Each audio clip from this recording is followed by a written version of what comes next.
за да може какво да ги направят? Не паркинги да правят, бе хора, както в цяла България, да ги източат, да ги открадат, обръчат фирми. Аз съм казал винаги, тук имам хора, с които сме били 2018-2019, сме обиколили цяла София за презастрояването. 30-40% правихме тогава. Те ги застроиха вече всички места, наляха бетон, тук зелено няма. Но тогава, като правихме протестите, правихме и подписка за граждански контрол върху разходването на публичните средства, т.е. от местните данъци и такси. Защото тук и тогава казах, има столичен октопод. 2 милиарда и 800 милиона е бюджета на Столична община. 1 милиард, над 1 милиард капиталови разходи. Нали знаете какво е да ви кажа? За ремонти, парите от нашите данъци и такси, които ги дават общината за ремонти. Последните ремонти бяха горе канализацията на Драгалевци. Качете се да видите колко е качествена.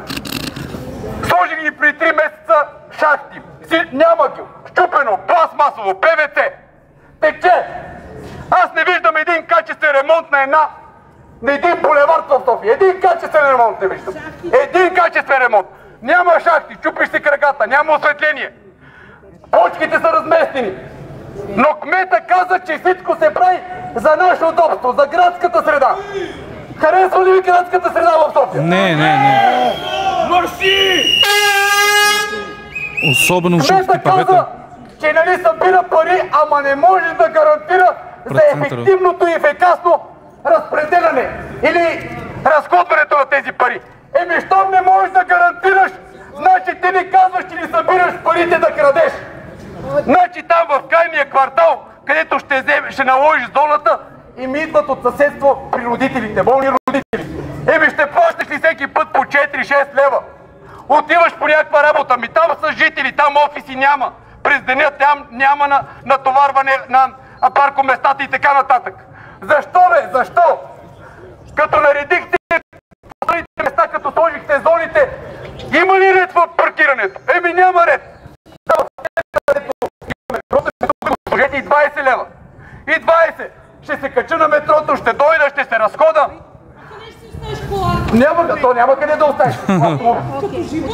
А квартал факултета кога ще стане зона? Няма, то приключило. Кога стане квартал факултета зона? И Татърлива хала. Ще връщаме на проблема. Защо събирате пари, без да сте направили толкова? Ама нищо не са направили, нищо. И да попитам нещо друго. Значи в единия квартал, където има зона, същия собственик си плаща на колата данък, нали така? А в другия квартал, където няма зона, същия данък плаща. Това дискриминация ли е? Да. Ама оставка, да! Оставка на всички!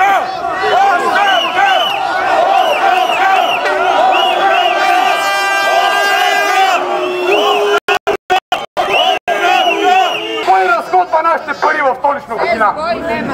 Помните, имаше един Красил Черния, който назначаваше във Висшия съдебен съвет членовете, уния, които управляват всички прокурори и съди. Тогава пишеше в тефтерче, кой да стане член на Висшия съдебен съвет. Сега няма тефтерче, но има телефон. Знаете ли какво пише в неговия телефон? Кой булевард от коя фирма да се ремонтира, в кавички ремонтира. Значи една мутра, Красил Черния, ама нали знаете, че този не е случайен човек. Той е свързан, има един дебел, корумпиран урод. Казва